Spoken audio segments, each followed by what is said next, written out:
Libu-libong pamilya sa Santo Domingo, Albay ang nakinabang sa Bigay Bigas Masa Program ng pamahalaan. Yan ang ulat ni Helen Balean ng Radyo Pilipinas, Albay. Malaking ginhawa para sa mga solo parent tulad ni Ate Marlene ng Santo Domingo, Albay ang makatanggap ng libreng bigas mula sa pamahalaan. Todo pasalamat din siya kay Pangulong Ferdinand Marcos Jr. dahil bukod sa libreng bigas, nakasama ang kanyang anak sa mga benepisyaryo ng bagong Pilipinas Merit Scholarship Program ng Pangulo. Maraming salamat po sa tulong mo, Pangulong Marcos. Pero nasabihan na po kami yung 20K na ibibigay sa mga bawat pamilya makapagtapos ang isang estudyante.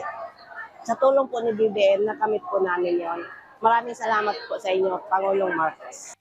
Isa lamang si Ate Marlene sa mahigit 1,700 na benepisyaryo ng Bigay Bigas Masa Program kung saan nakatanggap sila ng tig 10 kilo ng bigas. Pinondohan ito sa ilalim ng Local Government Support Fund na may kabuang halaga na 137 milyon pesos. Kasabay nito, formal na ring inilunsad sa bayan ng Santo Domingo ang 20 pesos kada kilong bigas ng pamahalaan kung saan prioridad ang mga senior citizen, persons with disability, solo parents at iba pang kabilang sa vulnerable sectors. Isa si Nanay Salome, isang magsasaka at senior citizen na rehistrado sa ilalim ng Registry System for Basic Sectors in Agriculture o RSBSA sa mga nabigyang prioridad sa bintahan ng murang bigas. Sa pamamagitan ng RCDSA, i-display mo lang yung sa iyong katibayan na isa kang farmers, maaabil mo ang isang sakong bigas na halagang 1,000.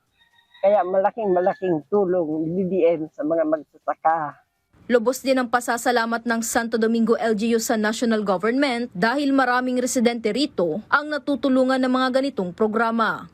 Ini po halik sa tabang na nasyonal sa LGUSF kasatuyang padabang Presidente Ferdinand Marcos. So nagpapasalamat po kita. Igwa po kita beneficiaries na 1,723 kundi po ako masala. Igwa pa kita digding bagas na tigbebenta 20 pesos. Igwa kita kaning nasa 1,500 sacks of rice.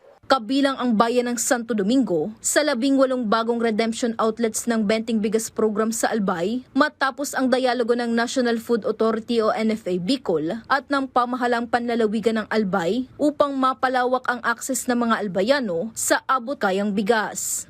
Mula rito sa Albay, para sa Integrated State Media, Helen Balean ng Radyo Pilipinas, Radyo Publiko.